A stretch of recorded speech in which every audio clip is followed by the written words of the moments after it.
Audio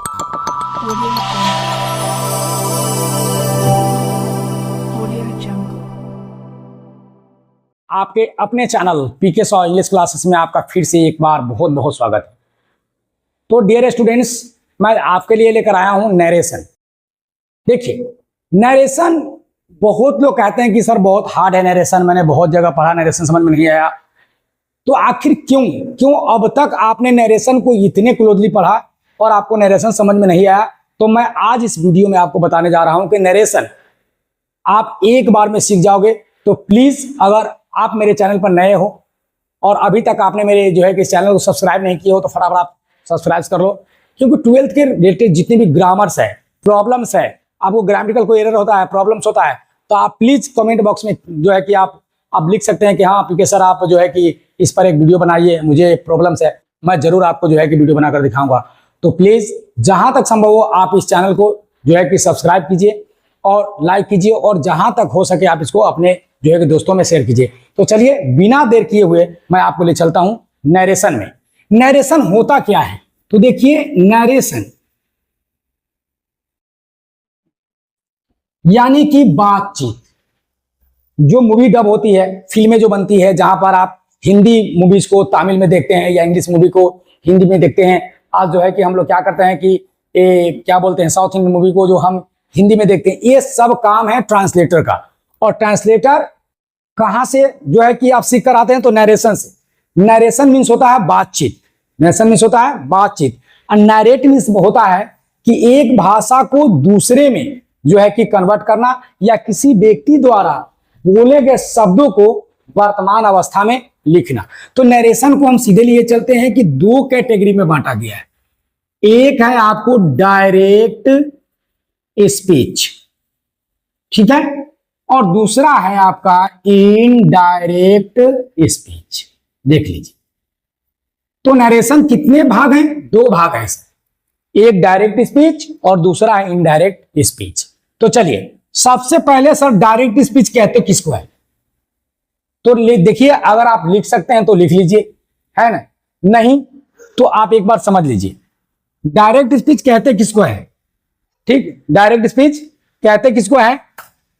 तो वक्ता द्वारा बोले गए कथन में बिना कोई परिवर्तन किए हूबहू लिखने की प्रक्रिया को हम डायरेक्ट स्पीच कहते हैं।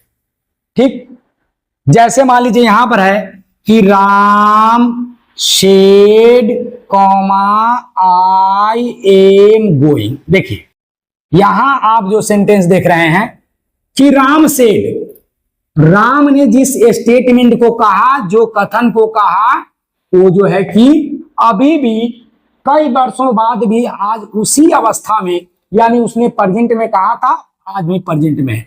तो वक्ता द्वारा, स्पीकर द्वारा बोले गए कथन को हूबहू बिना कोई परिवर्तन किए लिखने की प्रक्रिया को हम कहते हैं क्या? Direct speech. डायरेक्ट स्पीच के दो भाग होते हैं। ये जो है कि आपका ये जो भाग है नंबर 1, वो है आपको आरभी। आरभी मतलब है ना, reported speech, reported sorry verb. तो रिपोर्टर द्वारा प्रयोग किए जाने वाले क्रिया को हम कहते हैं आरबी। आरबी मेरा यही है, यही चेंज होता है उसमें, आरबी। ठीक, और दूसरा जो है कि आपका है आरएस, यानी कि रिपोर्टर्स स्पीच, यानी वक्ता द्वारा बोले गए कथन को हम बोलते हैं आरएस, यानी कि रिपोर्टर स्पीच, है ना, या रिपोर्टेड स्पीच। ठीक है, तो डायरेक्ट आप समझ गए, डायरेक्ट के दो भाग होते हैं, आरबी और एक आरएस। इसको हम क्लाउज के नियम पर कहते हैं प्रिंसिपल क्लाउज, और इसके बाद जो आएगा वो है सबऑर्डिनेट क्लाउज। तो क्लाउज तो हम पढ़ाए नहीं है, तो हम सीधे कहेंगे इसको आरबी और ए आरएस। ठीक है, ठीक। अब जो है हम इनडायरेक्ट स्पीच पर बात करेंगे। इनडायरेक्ट स्पीच क्या है? तो वक्ता द्वारा बोले गए कथन को वर्तमान में लिखने की प्रक्रिया को कहते हैं इनडायरेक्ट स्पीच।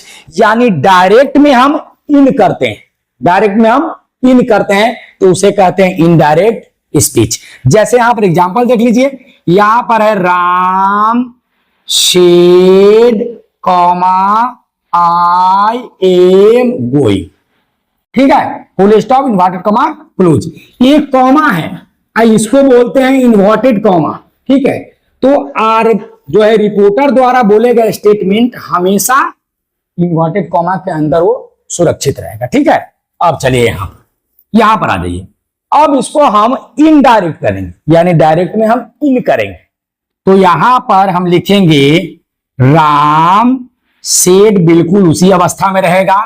और चूंकि आरबी और आरएस को कंबाइन करने के लिए, जोड़ने के लिए हम क्या करेंगे, दैट लगाएंगे। दैट जैसे लगाएंगे कॉमा इन्वर्टेड कॉमा क्या करेगा, हट जाएगा। अब यहां पर आई तो कौन जा रहा है, तो राम, तो राम यहां पर आएगा और आई हटेगा, तो राम के बदले में आने वाला प्रोनाउन होगा ही। वो हम बाद में बताएंगे कि प्रोनाउन चेंज करते कैसे हैं। तो ही, अब चूंकि आर भी हमारा पास्ट में है तो आर एस भी हमारा पास्ट में जाएगा, तो यहां पर हो जाएगा वाज। क्या हो जाएगा, वाज। ठीक, यहां पर हो जाएगा वर्ब, वैसे ही हो जाएगा गोइंग, फुल स्टॉप। ये बनकर ये हो गया डायरेक्ट, ये हो गया इन डायरेक्ट। देखिए बनकर दोनों तैयार। तो सर नरेशन को चेंज करने की प्रोसेस क्या है, प्लीज हमें प्रोसेस बताइए। Maximum student maximum times ask me is that sir please tell me what is the process to change from direct to indirect speech. Honestly I tell you, मैं ईमानदारी से कहता हूं, it is very simple method, बहुत आसान है मेरे भाई। एक बार अगर आप इस पूरी वीडियो को देख लोगे तो लाइफ में कभी नरेशन तुम्हें भारी नहीं लगेगा। तो यहां पर आ जाओ। अब हम आपको बताते हैं चेंज करने का प्रोसेस। किसी भी सेंटेंस को डायरेक्ट से इनडायरेक्ट करते समय आप एक चीज का ध्यान रखना, आप इस 5 बिंदुओं का ध्यान रखना। Number 1, RB change. RB change, reporting verb को, रिपोर्टेड वर्ब को चेंज करना है। 2 नंबर चेंजिंग क्या होता है ना, लिंकर का प्रयोग। लिंकर मतलब संयोजक, यानी कि जो हमें सेंटेंस को क्या करते हैं, जोड़ते हैं, यानी आरबी आरएस को जोड़ते हैं। संयोजक का प्रयोग अवश्य होना चाहिए। नंबर 3 में क्या आता है, प्रोनाउन चेंज। प्रोनाउन चेंज यानी कि प्रोनाउन के स्वरूप में परिवर्तन। नंबर 4 क्या आता है, टेंस चेंज। टेंस चेंज यानी कि यदि आरबी पास्ट टेंस में हो तो आरएस के टेंस में जनरली परिवर्तन कर दिए जाते हैं। और नंबर 5 में है adverb of time change. Adverb of time change. ठीक है, आप जब भी नरेशन बनाना तो चेक करना कि आपने 5 प्रोसेस को फॉलो किया है कि नहीं। अगर 5 में से एक भी प्रोसेस आपका मिस हो रहा है मतलब नरेशन आपका सही बना नहीं। ठीक है, तो अब हम आते हैं कि सर नरेशन को कितने प्रकार से बनाया जाता है। तो नंबर 1, असर्टिव सेंटेंस के डायरेक्ट से इनडायरेक्ट करने का नियम अलग है। इंट्रोगेटिव सेंटेंस के डायरेक्ट से इनडायरेक्ट करने का नियम अलग है। इंपरेटिव सेंटेंस को डायरेक्ट से इनडायरेक्ट करने का नियम अलग है। ऑप्टेटिव सेंटेंस को अलग है। एक्सक्लेमेटरी सेंटेंस को अलग है। तो सबसे बड़ा सवाल आएगा कि स्टूडेंट को आरएस के अंदर आए हुए सेंटेंस को पहचानना। आरएस के अंदर आए हुए सेंटेंस को पहचानना। तो अब यहां पर हम आ जाइए, हम आपको बताते हैं कि सेंटेंस के बारे में। बहुत सारे हमारे ऐसे स्टूडेंट्स हैं जिनको सेंटेंस के बारे में पता नहीं है कि सेंटेंस अर्थानुसार कितने प्रकार के होते हैं और उनकी पहचान क्या क्या होती है। तो शॉर्टकट में हम आपको बता देते हैं कि पहले आप सेंटेंस पहचान जाइए। ठीक है, तो नंबर 1, सेंटेंस मूल रूप से 5 प्रकार के होते हैं। कितने प्रकार के? There are 5 kinds of sentence in English language. तो नंबर 1 है असर्टिव। असर्टिव, ठीक, असर्टिव यहां पर लिखते हैं सेंटेंस। असर्टिव बना हुआ है असर्ट से। किससे? असर्ट से। इसका मतलब होता है स्वीकार करना। स्वीकार करना यानी कि जिस कथन के माध्यम से वक्ता किसी चीज को स्वीकार करता है या इनकार करता है उसे हम कहते हैं असर्टिव सेंटेंस। असर्टिव सेंटेंस के अंत में फुल स्टॉप का प्रयोग होता है और वहां पर एक और चीज कि उससे हां या ना के बोध होता है। जैसे I am going to market, मैं बाजार जा रहा हूं, मैं इसे स्वीकार कर रहा हूं।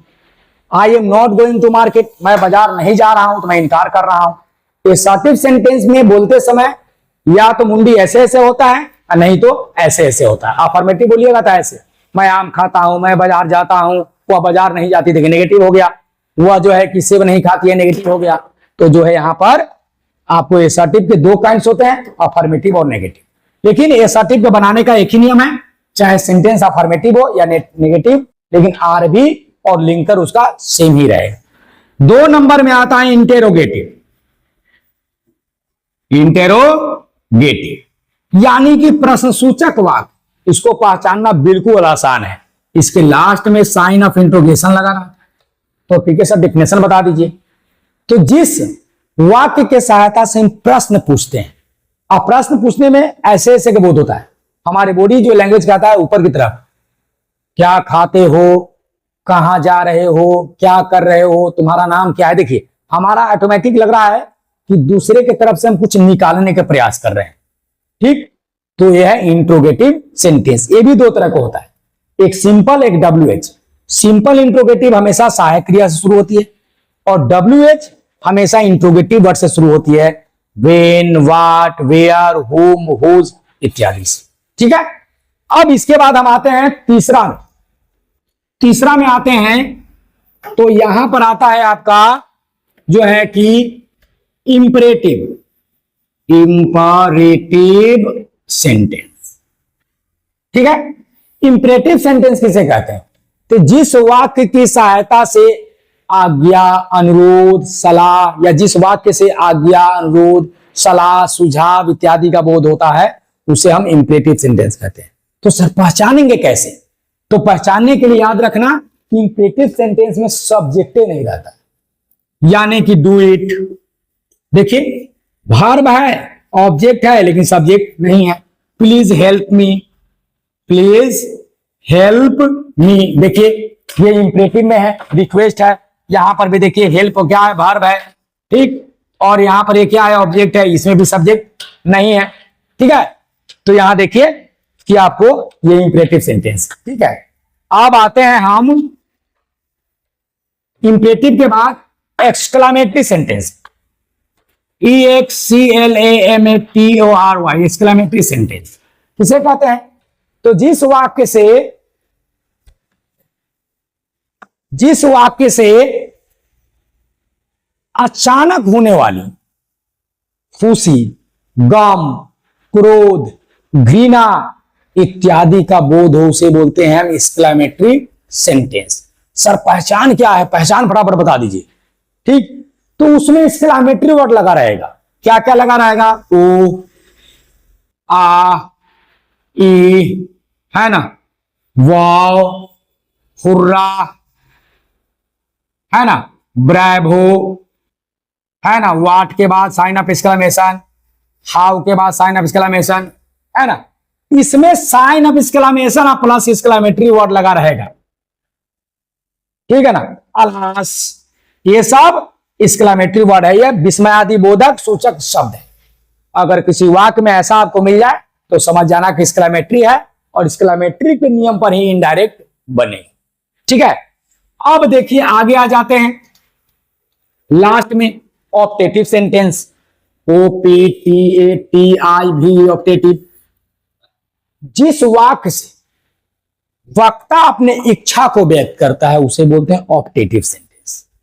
पहचान क्या है सर? कैसे पहचानेंगे यार? इसके अंदर ऑप्टेटिव सेंटेंस आ गया, ऐसा वाक्य हमेशा में से शुरू होता है, बकरी वाला में नहीं, में से शुरू होता है।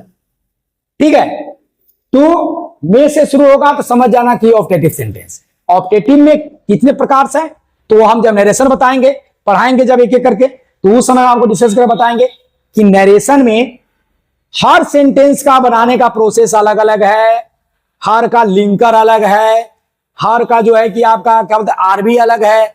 लेकिन जब आप सेंटेंस समझोगे तब ना भैया बनाओगे कि आरएस के अंदर आए हुए सेंटेंस के अनुसार ही आरबी चेंज होता है, लिंकर चेंज होता है, प्रोनाउन चेंजिंग सेम रहेगा, टाइम चेंजिंग सेम रहेगा, कोई प्रॉब्लम्स नहीं है। तो आज मैंने आपको बताया कि सेंटेंस पहले समझ लो। ठीक है, नेक्स्ट वीडियो में मैं आपको बताऊंगा ये असर्टिव सेंटेंस को डायरेक्ट से इनडायरेक्ट करने का नहीं है, उसके बाद भी और है, और भी चेंजिंग बताना है। प्रोनाउन चेंजिंग कैसे करेंगे, है ना। तो ये प्रोनाउन चेंजिंग टेंस चेंज बता देंगे और उसके बाद आपको हम नरेशन, इसको लगातार आप 4 वीडियो देखिएगा प्लीज। 4 वीडियो में मैं आपको नरेशन को समाप्त कर दूंगा। अगर आप चाहते हैं, ऐसा सोचते हैं कि ट्रिक्स, सर ट्रिक्स बताएंगे ना तो काम हो जाएगा। बहुत दिखा बोलता है कि मालूम है सर हमें ट्रिक्स बताते हैं। बोले कैसा ट्रिक्स भाई? बोले ट्रिक्स बताते हैं ना कि आता ना तो ऊ कर दिए, आऊ आता तो ऊ कर दिए, जब हाउ आता तब कहानी खत्म। देखिए भैया, पढ़ाई ट्रिक्स पर नहीं होती है, थियोरेटिकल है। जब समझिएगा, जिसे सीखने में जितना ज्यादा समय लगता है ना भाई, उसे मिटाने में भी उतना ही समय लगता है। अब है ना, लोग कह देते हैं कि बनाने में वक्त लगता है लेकिन तोड़ने में वक्त नहीं लगता है, तो ये गलत है। जिसे बनाने में वक्त लगता है उसे तोड़ने में भी वक्त लगता है, लेकिन तोड़ते समय उसका समय लोग काउंट नहीं करते मेरे भाई। बनाने और तोड़ने में वक्त की कमी नहीं है, वक्त उतना ही लगता है ना, हिम्मत उतना ही लगती है, ताकत उतना ही लगता है। तो समय मैं ले रहा हूं आपसे, है ना, आप समय दीजिए, है ना, और 4 वीडियो लगातार देखिए। आपको नरेशन अगर खिलवाड़ नहीं आया तो आप कहिएगा पीके सर क्या बोले थे, क्योंकि आप लोग क्या करते हैं, सीधे नरेशन बनाने चल देते हैं। अब नरेशन में क्या क्या लगेगा, कौन कौन मटेरियल लगेगी, ये आपको पता रहेगा तब ना बनाइएगा भाई। अब नरेशन में प्रोनाउन चेंज पढ़े ही नहीं, सेंटेंस को पहचानना सीखे ही नहीं, आपने टेंस को पहचानना सीखे नहीं, टेंस आपको पता ही नहीं है, चल दिए नरेशन बनाने, है ना भैया। ऐसे नहीं, आप प्रोसेस में क्या क्या जो है कि एलिमेंट्स लगते हैं वो आप जान जाइए, आपको नरेशन बनाना आ जाएगा। तो चलिए, ये एक मेरी एडवाइस थी। Thanks for watching this video, thank you very much. आप अगले वीडियो में मिलते हैं हम लोग एक और जो है कि नए चैप्टर से, pronoun change and tense change. Thank you very much.